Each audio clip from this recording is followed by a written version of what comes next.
tutti, sono Pietro di Accordo e voglio mostrarvi come ho accordato il tremolo della mia Stratocaster. Un ponte mobile in stile tremolo per Stratocaster può essere regolato essenzialmente in due modi: o poggiato al corpo per permettere solo escursioni discendenti, oppure sollevato per permettere escursioni discendenti e ascendenti inclinandosi all'indietro. Quanto ampia possa essere questa escursione in fase ascendente dipende da quanto abbiamo distanziato il ponte dal corpo in fase di setup. Infatti l'escursione ascendente è possibile solo in quanto la base del ponte è inclinata sollevata dal corpo e sarà possibile tirando la leva fin quando il ponte non toccherà il corpo.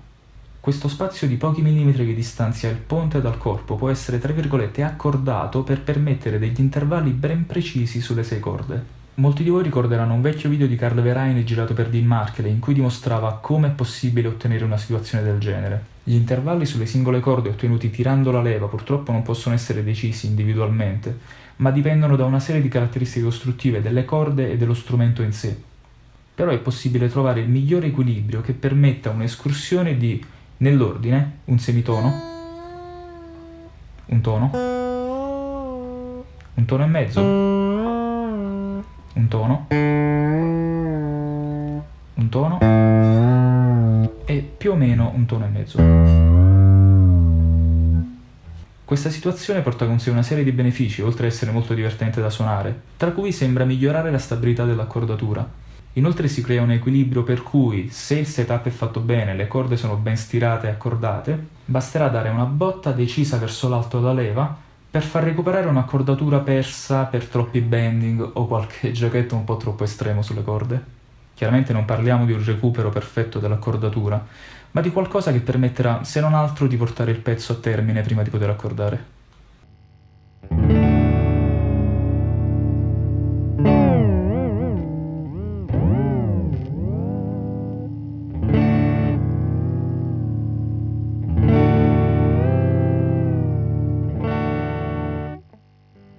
Non sarà un Floyd Rose, ma per essere un tremolo a 6 viti direi che il risultato è stupefacente. Per arrivare a una situazione del genere bisogna dapprima avere un setup generico per un ponte flottante, vale a dire regolare le viti e le molle sul retro per avere il ponte sollevato giusto di qualche millimetro. Dopodiché si controllerà che intervalli ci permette la leva in escursione verso l'alto su ogni corda.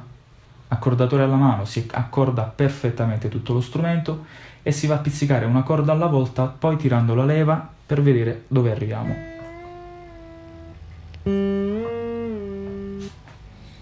È un gioco di equilibrio tra la trazione delle corde e la trazione delle molle, e il nostro modo per accordare il ponte sarà quanto il ponte è sollevato dal corpo.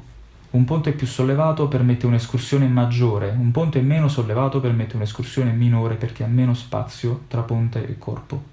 Vale a dire che se l'accordatore ci segnala degli intervalli più ampi rispetto a quelli che stiamo cercando, dovremmo stringere le viti per avvicinare il ponte al corpo. Se invece gli intervalli sono troppo piccoli, dobbiamo allentare le viti per allontanare il ponte dal corpo. I nostri punti di regolazione sono due, solo queste due viti, che ci permettono di avere a grandi linee una regolazione sulla parte delle corde più sottili e di quelle più spesse. Non è un lavoro rapido, ci vuole un po' di pazienza, però le soddisfazioni arriveranno. Sarà divertente integrare nel proprio playing dei fraseggi basati sull'escursione mirata della leva. E non sarà nemmeno male notare quanto in più la chitarra tenga l'accordatura adesso.